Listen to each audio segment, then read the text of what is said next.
तो hello friends, कैसे आप सभी? उम्मीद करते हैं आप बहुत अच्छे होंगे। अगर अब नज़दीक एग्जाम आ रहा है तो एग्जाम के पॉइंट ऑफ व्यू से बहुत ज़्यादा इंपॉर्टेंट टॉपिक है, क्योंकि आपको पता होगा कि दो चार वाले रैखिक समीकरण, कभी प्रतिस्थापन, कभी विलोपन, कभी वज्र गुणज लुप्तीकरण, ये सब प्रकार से विधियां से पूछी जाती है। तो सबसे पहले हम आज विलोपन विधि को कवर करेंगे, उसके बाद प्रतिस्थापन, लुप्तीकरण, वज्र गुणज, सारी विधियां से हम देखेंगे। तो देखिए, सबसे पहले प्रतिस्थापन विधि कैसे बनाते हैं, उसको विलोपन विधि कैसे बनाएंगे, ध्यान से समझिएगा।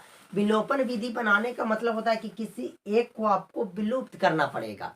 तो किस प्रकार से विलुप्त करेंगे, सारा स्टेप बाय स्टेप समझेंगे। ओके, तो वीडियो में बने रहिएगा शुरू से अंत तक। अगर ये वीडियो देखते हैं और खुदा ना खास्ते अगर ये विलोपन विधि क्लास 10 के एग्जाम में आ जाता है तो आप सभी के 4 नंबर पक्के हो जाएंगे। तो आइए आज की इस क्लास को हम शुरू करते हैं। कभी भी आपको इस प्रकार के दो चर वाले रैखिक समीकरण देगा। दो चर वाला रैखिक समीकरण आखिर क्यों है? क्योंकि इसमें आपको एक x भी है, y भी है, x भी है और y भी है, और आप सभी को कहा यहाँ से x और y दोनों का वैल्यू बताना है कि क्या होगा। और वो जो विधि आपको यूज कर रहा है वो है विलोपन विधि। क्या? विलोपन विधि। ये बहुत फेमस विधि है क्लास 10th में। विलोपन विधि से आपको इसका x और y का मान निकालना है। ठीक है, कैसे करेंगे ध्यान से समझिएगा। यहाँ पे आपको दो समीकरण दिख रहे हैं, ऊपर में एक है, एक नीचे में। तो दोनों को आप नाम दे दीजिए। जब ऊपर में है तो ऐसा नहीं कि ऊपर वाला और नीचे में है तो नीचे वाला नाम देंगे, नहीं। एक को एक नाम दे दीजिए और दूसरा को दूसरा नाम दे दीजिए। मतलब इसको हम पहला समीकरण बोल सकते हैं और इसको आप दूसरा समीकरण बोल सकते हैं। हमारे पास दो समीकरण था तो एक को हम एक नाम दे दिए और दूसरे का हम दो नाम दे दिए। पहले सबसे पहले आपको नामकरण करना है, समीकरण का नाम देना है। अब नाम देने के बाद आपको क्या करना है, थोड़ा ध्यान से समझिएगा। ओके, अब नामकरण करने के बाद आप सभी को यहाँ पे जो x और y देख रहे हैं, ऊपर में भी देख रहे होंगे, आप नीचे में भी देख रहे होंगे। तो यहां से आपको क्या करना है कि आप चाहे तो x को हटा दीजिए, चाहे तो y को हटा दीजिए। हाँ, आप चाहे तो x को हटा दीजिए और चाहे तो आप y को, दोनों में से किसी एक को विलुप्त करना है, एक को हटाना है। देखिए कैसे करेंगे। अब बात किया जाए कि हम बोले कि यहाँ x को नीचे वाले, ऊपर नीचे वाले को x को हटा देते हैं। तो देखिए, x को तभी हम हटा सकते हैं तो जब इसका जो मान है वो बराबर हो जाए। जैसे यहाँ 4 है तो नीचे भी 4 हो जाए, तभी हम x को हटा सकते हैं। अगर हमें y को हटाना रहे तो जब y के आगे 3 है तो यहाँ भी 3 होना चाहिए, तब भी हम हटा सकते हैं। सीधा सीधी बात कि हम किसी को तभी हटा सकते हैं जब दोनों जगह वो इक्वल हो, दोनों का जो मान हो, दोनों का जो गुणांक हो वो बराबर बराबर होना चाहिए। बात आ गई समझ में? अब जैसे यहाँ ऊपर में x का गुणांक है 4 और नीचे में x का गुणांक है 2। अब हमें x को हटाना है, अब चाहे तो y को हटा सकते हैं। y का गुणांक है 3 और नीचे में है गुणांक 2। हम क्या बोले कि तभी हटा सकते हैं जब दोनों ऊपर नीचे बराबर हो। बराबर होगा तभी ना। जैसे हम बोलते कि ऊपर भी 9 रहेगा और नीचे भी 9 रहेगा तो घटा के तो हम 0 कर सकते हैं। अब ऊपर 4 है और नीचे 2 है, घट के 0 नहीं होगा। ऊपर 3 है, नीचे 2 है, तो घट कर 0 नहीं होगा। क्या करना है कि नीचे वाला से ऊपर में गुना कर दीजिए और ऊपर वाला से नीचे में गुना कर दीजिए। यहां भी ये नीचे वाला से ऊपर में गुना कर दीजिए और ये जो 3 ऊपर है उसको नीचे में गुना कर दीजिए। अब बराबर हो जाएगा। 3 दूना 6, 2 तिया 6, 4 दूना 8, 2 चौके 8। मतलब बराबर करना रहे तो बस एक ही काम, नीचे वाले से ऊपर में गुना, ऊपर वाले से नीचे में गुना, आपका वो बराबर गुणांक हो जाएगा। आ गई बात समझ में? नीचे वाले से ऊपर में गुना, ऊपर वाले से नीचे में गुना कर देना है। ओके, अब आइए, अब हम क्या करेंगे, हम चलिए y वाले को बराबर करते हैं। तो y में बराबर करने के लिए ऊपर 2 से गुना करेंगे और नीचे आपको 3 से गुना करना पड़ेगा। इतना कर लीजिएगा।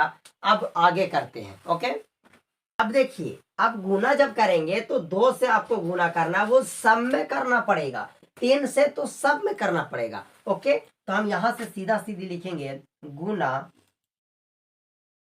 करने पर, करने पर। देखिए, गुना करने पर तो 2 को हम जब 4x से गुना करेंगे तो 4 को 2 से करेंगे 8x हो जाएगा। ये भी प्लस में, वो भी प्लस में, प्लस 2 को 3 से करेंगे 2 तिया 6y हो जाएगा, बराबर 2 को 2 से करेंगे 2 दूना का 4 हो जाएगा। इतना आ गया समझ में। 3 से करेंगे 3 दूना 6x हो जाएगा, ये भी प्लस में, ये भी प्लस में, तो प्लस हो जाएगा। 2 तिया 6y हो जाएगा, बराबर 3 चौके 12 हो जाएगा। अब आपको इस तरीका से एक लाइन खींच देना है। अब आपको नीचे से देखना है कि अगर ये माइनस में है तो प्लस देना है, और प्लस में है तो माइनस देना है। तो 6x प्लस में है तो यहाँ माइनस देंगे, 6y भी प्लस में है तो माइनस देंगे, 13 भी प्लस में है तो हम माइनस को देंगे। अगर मान लिया जाए ये सब ये माइनस में रहता, यहाँ प्लस हो जाता, पर यहाँ तो पहले से प्लस में है, इसीलिए हम यहाँ क्या दिए, माइनस दिए। अब देखिए 8x में से 6x को घटाएंगे तो 2 का x बचेगा, 2x बचेगा। ये 6 और 6 घटकर 0, मतलब 6y में से 6y घटेगा तो 0 बचेगा, बराबर -13 और ये 4। तो देखिए माइनस का 13 बड़ा है और 4 छोटा है, तो घटाएंगे तो माइनस का 9 हो जाएगा। अब ये 2 गुना में उधर जाएगा तो भाग में, x बराबर -9/2। ये आपका आंसर आ गया। लेकिन हमें तो सिर्फ x का मान चाहिए ना, हमें x और y दोनों का वैल्यू चाहिए। तो x का जो मान आया वो -9/2 आया। अब हम चलिए y का मान निकालते हैं। अब देखिए y का मान निकालने के लिए आप x का मान चाहे तो समीकरण 1 में रख दीजिए, 2 में रख दीजिए, चाहे गुना करने के बाद लाए इसमें या इसमें, आप किसी में भी रख दीजिए, y का मान सब में बराबर आएगा। तो चलिए x का मान हम समीकरण आराम से 1 में रख देते हैं। तो लिखेंगे x का मान समीकरण 1 में रखने पर, राइट। अब आप बताइए कि हमारे पास समीकरण 1 का है, तो 4x है प्लस 3y है बराबर का 2 है। x की जगह हमें -9/2 रखना है, तो 4 गुना यहाँ रखेंगे -9/2 प्लस 3y है तो 3y बराबर 2 है तो 2। हम x के जगह -9/2 काहे रखे कि x जो बराबर है वो -9/2 का है। अब कटेगा 2 दूना 4, गुना करेंगे 9 दूना 18 -18 प्लस 3y बराबर 2। अब ये 18 माइनस में उधर जाएगा तो प्लस में, मतलब 3y जो बचेगा वो 2 + 18 बराबर 20 बचेगा। यहाँ से 3y का जो मान आया वो 20 आया, हमें y का चाहिए तो y बराबर 20। ये 3 गुना में इधर आएगा तो भाग में। यही आपका आज आंसर। कह सकते हैं कि x का जो मान होगा वो -9/2 होगा, y का जो मान होगा वो 20/3 होगा। सॉरी यहाँ पे 2 नहीं 3 होगा, 3 गुना में है, उधर जाएगा तो भाग में। आ गई बात समझ में। तो हम कह सकते हैं कि x का मान -9/2 आया, y का मान 20/3 आया। हम उम्मीद करते हैं कि आप सभी को ये प्रक्रिया समझ में आ गया।